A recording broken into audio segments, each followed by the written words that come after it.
Ne pas aimer était pour lui une impossibilité aussi grande que de se lasser de respirer.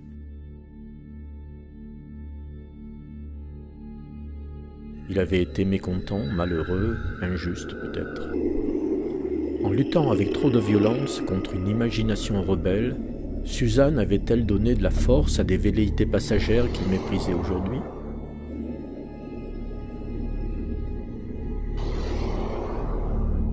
Mais Suzanne ne pouvait douter de son amour profond. Il ne jugeait pas au reste d'une situation qui ne lui était qu'imparfaitement connue.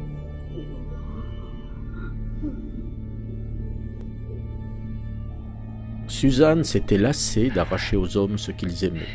Jamais ça ne s'arrêterait.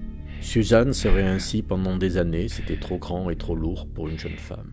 Lorsqu'en insistant sur la nécessité de s'éloigner pour quelques instants, il était parvenu à la quitter, l'image de la peine qu'il lui avait causée le suivait partout. Aux premières vibrations de cette voix d'ange, il demeurait immobile.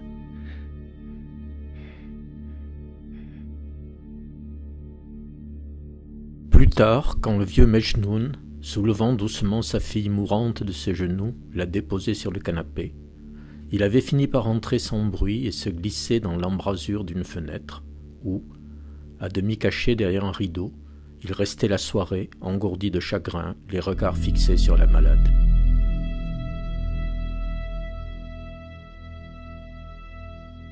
Il sortait, rentrait, prenait la main de Suzanne, commençait une phrase qu'il interrompait aussitôt, et regardait la marche du soleil qui s'inclinait vers l'horizon.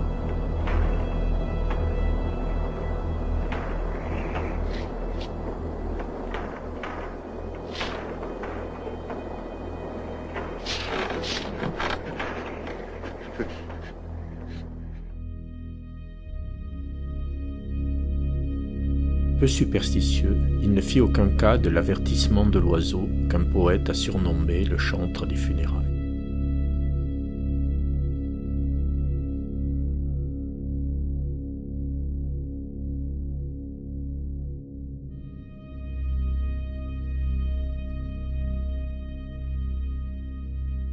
La vanité est le plus sot et le plus cruel des vices, car il fait rougir du bonheur. Cela lui apparaissait tout d'un coup, ainsi, dans une lueur aveuglante.